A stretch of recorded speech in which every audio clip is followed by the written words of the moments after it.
kesepakatan saudara-saudara sebagai Menteri Negara dan Wakil Menteri Negara Kabinet Indonesia Maju dalam sisa masa jabatan periode tahun 2019-2024.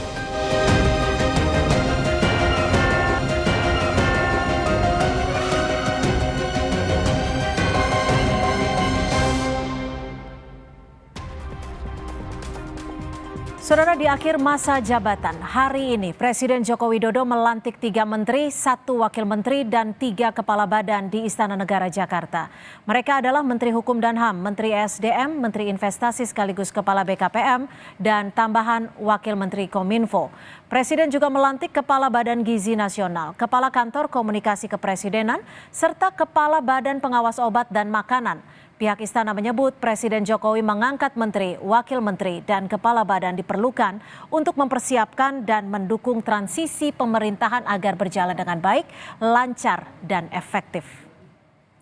Apa urgensinya perombakan Kabinet Jokowi jelang 2 bulan berakhir masa tugasnya? Kita bahas bersama pengamat Direktur Carta Politika Yunarto Wijaya dan juga staf khusus Presiden Grace Natali. Selamat sore Mas Toto, Mbak Grace, terima kasih sudah bergabung bersama kami di Kompas Petang. Sore Cynthia, sore Grace. Mbak Grace, ini 2 bulan jelang masa purna tugas Presiden Joko Widodo. Ada menteri yang reshuffle. Urgensinya apa? Dan 2 bulan tuh bisa apa, Mbak Grace? Ya, yang pertama landasan hukumnya dulu ya, bahwa berdasarkan pasal 17 ayat 2 Undang-Undang Dasar 1945 adalah merupakan hak prerogatif Presiden untuk memberhentikan dan juga mengangkat menteri-menterinya.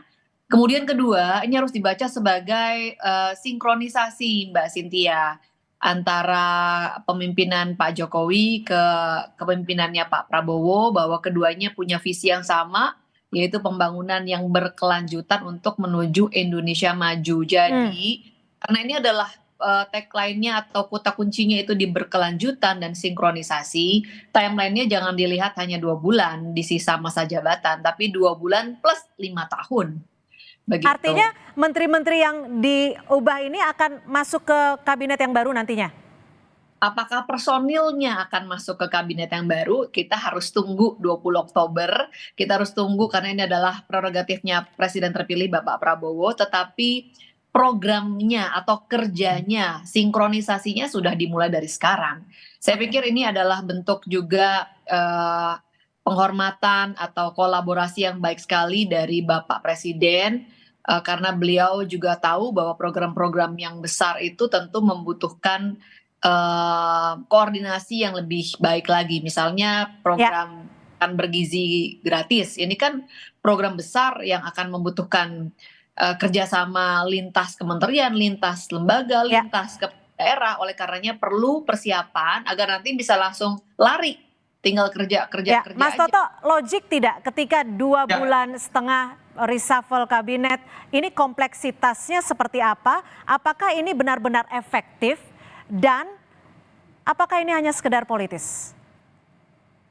Ya, yang pertama kalau bicaranya hanya dalam konteks Pak Jokowi saja yang akan berakhir di tanggal 20 Oktober tentu saja menjadi tidak logis kalau basisnya adalah kinerja. Tapi memang ini kan ada situasi yang berbeda ya. Bicara mengenai keberlanjutan, jelas Pak Jokowi mendukung Pak Prabowo, di situ ada Mas Gibran, temanya juga keberlanjutan.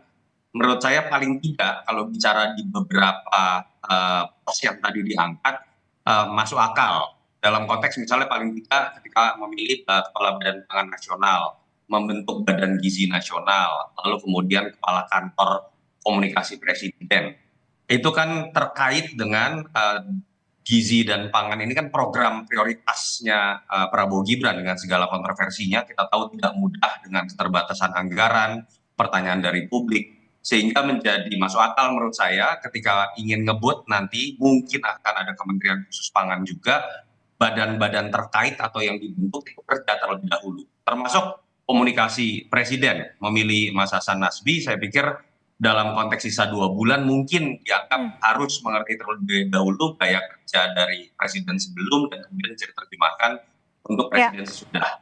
Dalam konteks itu saya pikir masih bisa dipertanggungjawabkan. Pertanyaan kan lebih muncul dan spekulasi misalnya terkait dengan kebetulan ada 2 menteri dari PDI Perjuangan.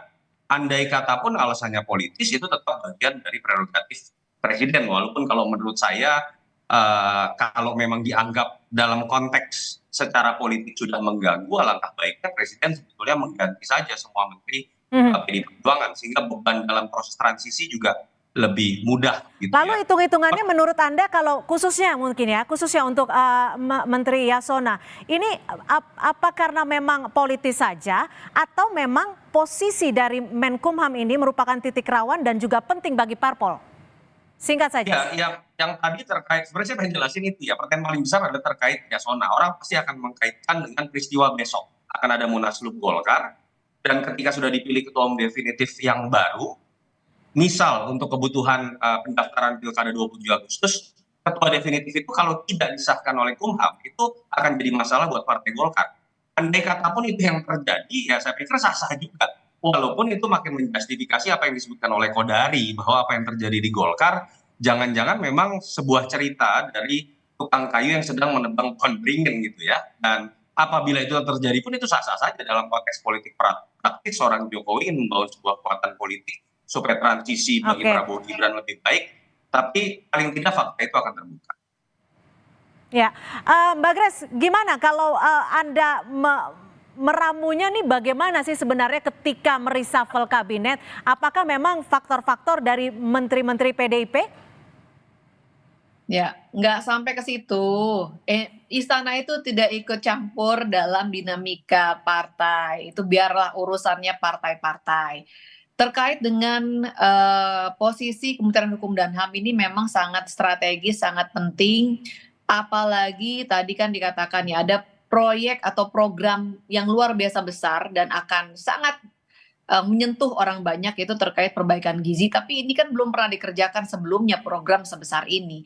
Oleh karenanya harus dipastikan bahwa regulasi yang dibutuhkan untuk menjadi landasan hukum bagi program baru ini, apalagi akan ada kerjasama lintas kementerian, lembaga, kepala daerah, harus ada landasan hukum yang baik dan ini butuh sinkronisasi sedini mungkin begitu. Terkait dengan dinamika di tubuh Golkar misalnya, ini kalau kita lihat kapan sih Golkar itu pergantian pucuk pimpinannya nggak ada dinamika yang heboh, selalu memang menarik untuk dilihat ya kan. Bahkan kalau kita simak memang sejak masa reformasi kepemimpinan Golkar itu kalau kita perhatikan nggak pernah lebih dari 1 periode, nggak ada yang 2 periode. Jadi kebetulan ini jangan diseret-seret sana karena istana tidak mengurusi internal partai-partai, itu urusannya partai. Meskipun Kumham ini juga akan berkaitan langsung dengan pengesahan Munaslup dan lain sebagainya. Terima kasih Mbak Grace Natali dan juga Mas Toto sudah bergabung bersama kami di Kompas Petang.